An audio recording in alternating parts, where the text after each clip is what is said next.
여러분, 최근 나온 뜨끈뜨끈한 영화 한 편이 사람들에게 호평을 받고 있습니다. 재밌는 건 영화 속 등장인물들이 쓰는 투구인데요. 얼굴을 절반 넘게 가려서 표정도 나이도 안 보이는 투구를 쓰고 전투를 하는 장면이 나옵니다. 오늘의 주제, 크리스토퍼 놀란 감독의 영화 오디세이에서 오디세우스와 아가멤논이 쓰고 나온 코린토스 투구, 그리고 이 투구가 과연 지금의 우리에게 어떤 의미를 전해주는지에 대한 이야기입니다.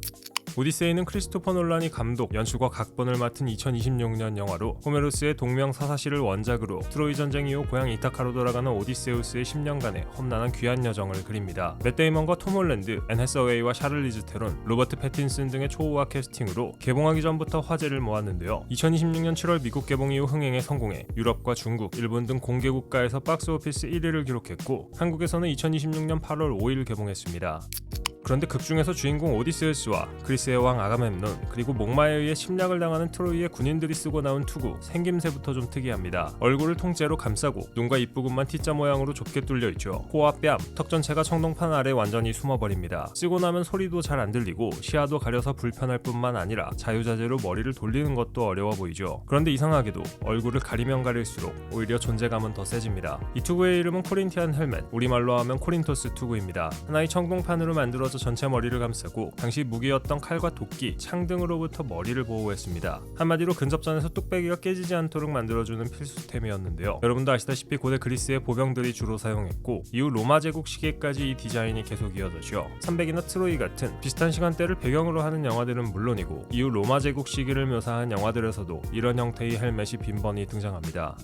재밌는 건 이 투구의 형태 자체입니다. 뺨에서 턱으로 떨어지는 부분은 칼로 자른 듯 날카로운 직선인데 목덜미를 감싸는 부분, 그리고 투구의 윗부분은 반대로 부드러운 곡선을 그립니다. 이 직선과 곡선의 대비, 사실 어디서 많이 본 조합 아닌가요? 저는 수트의 어깨와 라펠의 직선, 그리고 가슴과 허리, 암홀 부분의 부드러운 볼륨을 보여주는 곡선이 떠오르는데요. 지금 남성복이 오랫동안 쫓아온 실루엣과 정확히 같은 문법입니다. 평동으로 투구를 조각하던 방식이 지금은 옷감으로 몸에 맞는 옷을 조각하는 방식으로 이어지고 있는 셈이죠. 코린토스 투구 위에 얹힌 말총이나 깃털 장식의 크레스트에도 다 이유가 있습니다. 하나는 위협의 기능인데 키가 커 보이게 하고 실루엣을 사납게 부풀려서 마주선 적에게 더 압도적으로 보이도록 만드는 장치였습니다. 다른 하나는 지위의 상징이었는데요. 화려하게 세공되거나 개인 맞춤으로 제작된 장식은 그 투구를 쓴 사람의 부와 시민으로서의 의무, 그리고 군사적 자부심을 동시에 드러내는 표식이었던 셈이죠. 영화 속에서 이타카의 왕 오디세우스의 투구보다 그리스군의 총사령관 아가멤논의 투구가 훨씬 더 장식적이고 멋진 이유가 여기에 있습니다. 시대를 막론하고 누구나 높은 계급을 자랑하려는 의도가 돋보이죠. 역시 멋부리는 건 만국 공통인가 봅니다. 실용적인 목적과 멋을 위함도 있지만 코린토스 투구는 또 한 가지 목적이 있습니다. 사람은 표정을 보면서 상대의 감정을 읽습니다. 그런데 표정이 안 보이면 읽을 게 없어지고 대신 우리 머릿속은 상상으로 그 빈자리를 채우기 시작합니다. 그리고 상상은 언제나 실물보다 과장되죠. 무섭다고 느끼면 더 무섭게, 위험 있다고 느끼면 더 위험 있게. 코린토스 투구가 전장에서 그렸던 것처럼 얼굴을 지우는 디자인은 감정 대신 두려움과 신비감을 채워넣는 겁니다. 아마 영화를 보신 분들이라면 극중 아가멤논의 존재감이 확연하게 느껴지는 걸 보셨을 텐데요. 투구를 쓰고 아예 얼굴을 드러내지 않는 그의 모습이 신비감과 위압감, 공포감을 동시에 불러일으킵니다. 마스크나 페이스 커버가 패션에서, 그리고 일상생활에서 종종 위협적이면서도 묘하게 매력적으로 읽히는 것과도 같은 원리입니다. 실리적인 이유로 헬멧 혹은 마스크를 착용하지만 상대방에게 공포심을 주기도 하는 거죠.